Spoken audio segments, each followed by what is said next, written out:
राजस्थानी लोग किसी भी व्यापार में जल्दी सफल कैसे हो जाते हैं। आइए आज इस विषय में पूरी खुलकर चर्चा करते हैं। देखिए दोस्तों, पहले तो मैं आपको बता देना चाहता हूँ कि राजस्थान किसे कहते हैं, यानी राजस्थान का पूरा नाम या पहले का नाम क्या था। देश आज़ाद होने से पहले राजस्थान को राजपूताना कहा जाता था। यहाँ के शासक ज़्यादातर राजपूत लोग थे, इसलिए इस क्षेत्र को राजपूताना कहा जाता था। और बाद में देश आज़ाद होने के बाद में इसका नाम राजस्थान पड़ गया। आज के टाइम में इसे राजस्थान कहा जाता है।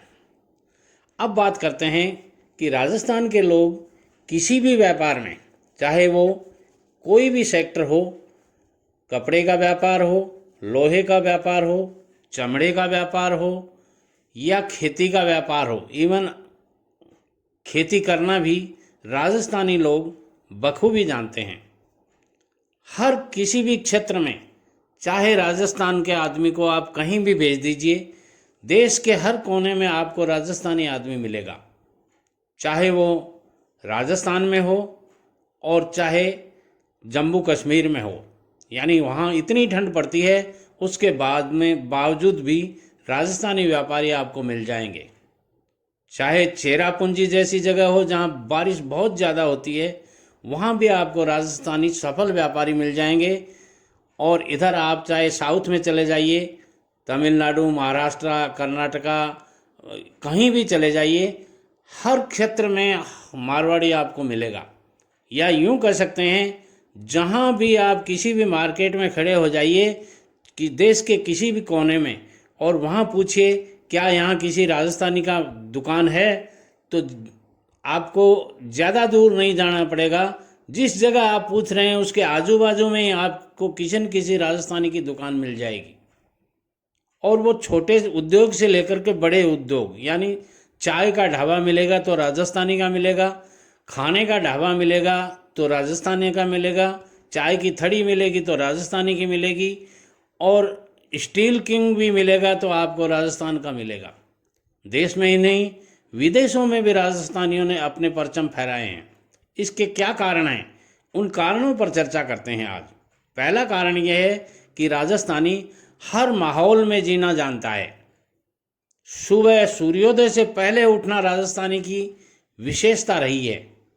हर राजस्थानी सुबह सूर्योदय से पहले उठने की कोशिश करते हैं, और घड़ी देखकर काम करना राजस्थानियों की आदत में नहीं है।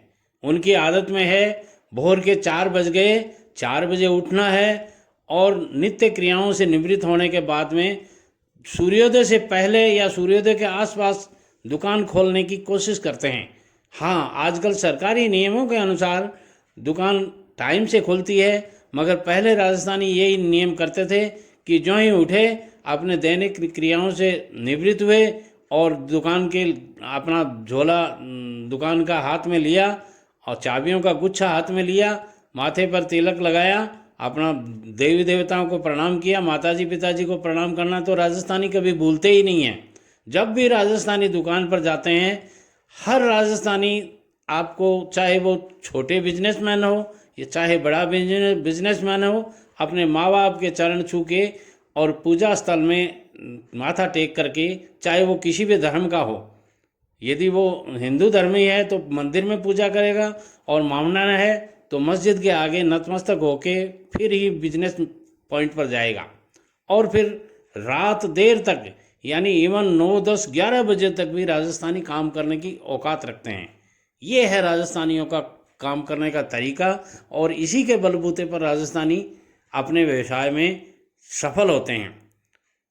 ज़्यादा से ज़्यादा बारिश जहाँ होती है, वहाँ भी राजस्थानी आदमी अपने व्यवसाय में 12 घंटे से लेकर 16 घंटे काम करता है, और 45 से 50 डिग्री टेम्परेचर, यानी सूरज जब आग उगलता है, उन क्षेत्रों में भी राजस्थानी आपको अच्छे से काम करते हुए, तसल्ली से काम करते हुए मिल जाएंगे।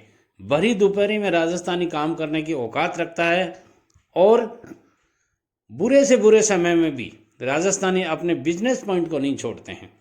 जब भी कोई क्यों करे, किसी के पास बुरा वक्त आए, मगर जब मैंने देखा है काफ़ी बार उनके घर में किसी विपरीत परिस्थितियों से गुजरते हैं तो भी वो अपने व्यवसाय को, अपने बिजनेस स्थल को 2 से 3 दिन बंद रखते हैं और फिर बाद में क्रियाक्रम उनका 12 दिन या 15 दिन का चलता रहता है। गलत मान लीजिए कोई डेथ वगैरह हो गई तो, मगर दुकान खोलना राजस्थानी भूलता नहीं है। तीसरे दिन तो हर हाल में वहाँ के उन्होंने व्यवसायियों में ऐसी कोई परंपरा बना रखी है कि 10-15 व्यवसायी वहाँ उनके घर पे जाते हैं और जाके कहते हैं एक बच्चे को हमारे साथ भेजिए और दुकान खुलवा देते हैं।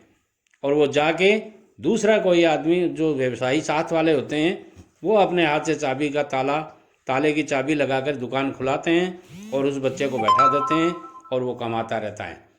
ये राजस्थानियों की परंपरा है और इसी परंपरा के बलबूते पर वो छुट्टी करना जानते ही नहीं।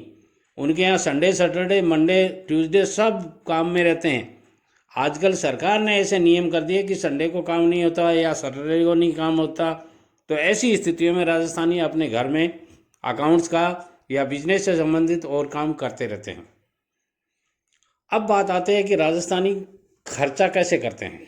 देखिए बंधुओं, राजस्थानियों का एक नियम है, वो मोटा खाते हैं और मोटा पहनते हैं, मगर सोच उनकी बहुत गहराई तक होती है और बारीक से बारीक चीज़ों को भी गहराई से पकड़ते हैं, गहनता से सोचते हैं। और इसी कारण राजस्थानी अपने व्यवसाय में नए नए मानदंड तय करते हैं।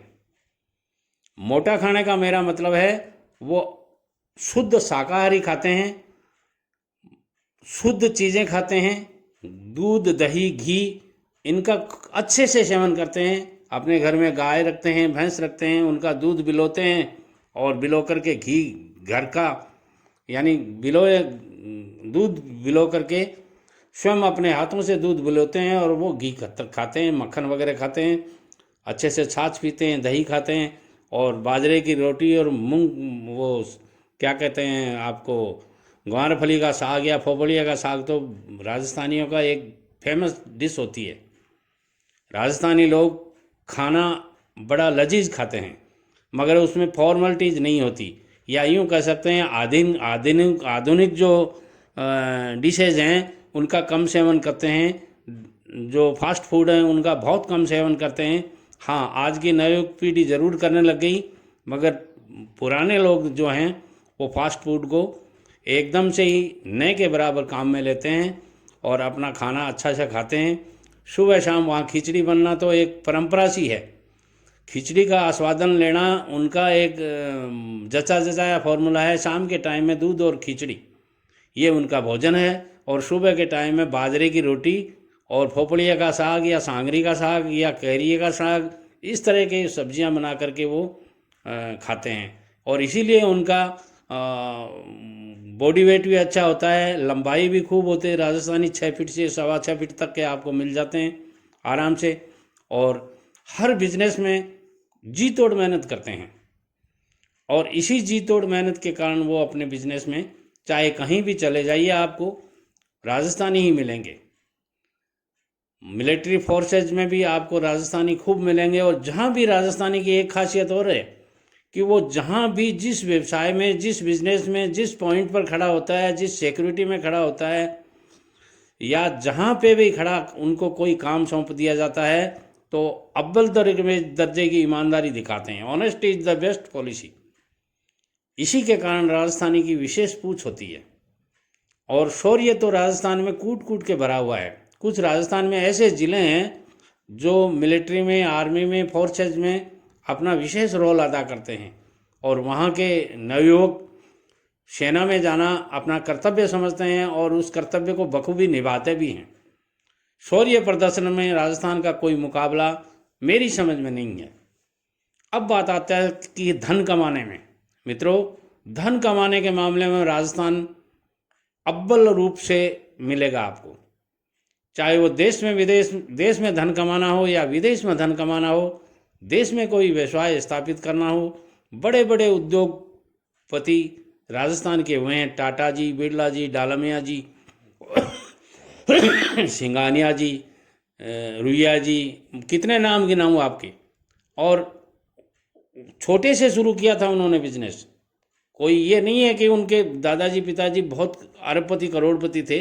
हाँ, आज के टाइम में वो देश में अपनी अरबपतियों की लिस्ट में उनका नाम आता है, मगर उस समय वो थोड़े से छोटे से बिजनेस से उन्होंने अपना बिजनेस शुरू किया था और धीरे धीरे वो अरबपति पूंजीपतियों की श्रेणी में आ गए। ये राजस्थानियों की एक विशेषता है। और इसके बाद में राजस्थानियों में एक खासियत और है कि वो अपने बच्चों को व्यापार की लाइन बचपन से ही देना शुरू कर देते हैं। चाहे वो किसान है तो वो अपने बेटे को किसानी की सारी बातें समझाने की कोशिश करता है। और ताज्जुब होगा आपको, 8-10 साल का किसान का बेटा हल जोतने में माहिर हो जाता है। तेजा जी का नाम सुना होगा आपने, लाग्यो लाग्यो जेठ आषाढ़ सावन तेजा रे, लग तो सो लाग्यो सावन भादवा। यानी तेजा जी ने छोटी उम्र में हल जोतना शुरू कर दिया था। और ये उनके घर वालों ने बताया था कि तेरी उम्र के लोग तो हल जोत रहे हैं और तू अभी तक सो रहा है। और तेजा जी ने उस बात का अनुसरण किया और आज उनका नाम लिया जाता है। इसी तरह राजस्थानी बच्चे जिनके पिताजी जो काम करते हैं वो अपने पैतृक व्यवसाय में बड़े माहिर हो जाते हैं। 5 से 10 साल के उम्र के बच्चे भी दुकान पर जिस व्यवसाय में फादर मदर या घर के कोई भी आदमी सदस्य काम करता है उस व्यवसायिक पॉइंट पर जाकर के बैठना शुरू कर देते हैं वो। और देखते देखते कब उनको उस व्यवसाय की ट्रेनिंग मिल जाती है पता ही नहीं चलता और वो एक दिन अच्छे व्यवसायी बन जाते हैं। और मितव्ययी तो राजस्थानी जितना कोई हो ही नहीं सकता। अपने खर्चों को, फालतू के खर्चों को करना तो वो जानते ही नहीं हैं। यदि 1 रुपये की चीज़ से काम चलता हो तो वो 1.25 रुपये की चीज़ नहीं खरीदते हैं। और यदि 10 रुपये की चीज़ से काम चलता हो तो 12 रुपये वाली चीज़ नहीं खरीदना चाहते हैं। इतना मितव्ययी होते हैं। और संयम से जीना तो कोई राजस्थानी उससे सीखे। और बोली मीठी, आहा हा हा, क्या कहूँ मैं आपको। जोधपुरी भाषा आप यदि सुन लेंगे तो वो मतलब इतने मीठे बोलते हैं, लड़ते हैं ना तब भी वो कहते हैं कि थाका माथा ऊपर माको जूतो भी राजसा। ये है उन राजस्थानियों की बातें। ये है उन भारत के राजस्थानियों की बातें कि वो गाली भी देते हैं तो तरीके से देते हैं। उनका बोलने का सलीका, बोलने का अंदाज बड़ा ही प्यारा होता है। और घर आए मेहमान की तो वो इस तरह की सेवा करते हैं जैसे ये मान लीजिए कि साधारण मेहमान भी आ गया तो उसे ये फीलिंग नहीं होने देंगे कि वो वीआईपी मेहमान है या साधारण मेहमान है। ये है राजस्थानियों का। और अपने यहाँ कर्मचारी जो काम करते हैं उस कर्मचारी को वो अपने भाई की तरह से मानते हैं, बेटे की तरह से मानते हैं, छोटे भाई की तरह से मानते हैं। और आपको ताज्जुब होगा, बड़े बड़े घरानों में मुनीम लोग छोटे से काम शुरू करना शुरू करते थे और जब तक बूढ़े हुए वहीं मुनीम जी रहते थे। यानी सेठ का बच्चा, सेठ का लड़का जो ही अपने व्यवसायिक पॉइंट पे आता था तो वो मुनीम जी को प्रणाम करता है, चाहे वो मुनीम जी पंडित हों, शर्मा हों या जाति से कोई भी हों, मगर वो मुनीम जी को प्रणाम करता है क्योंकि उनके संस्कारों में ये सारी बातें आई हुई हैं। उनके पिताजी कहते थे बेटे पहले मुनीम जी को प्रणाम कर।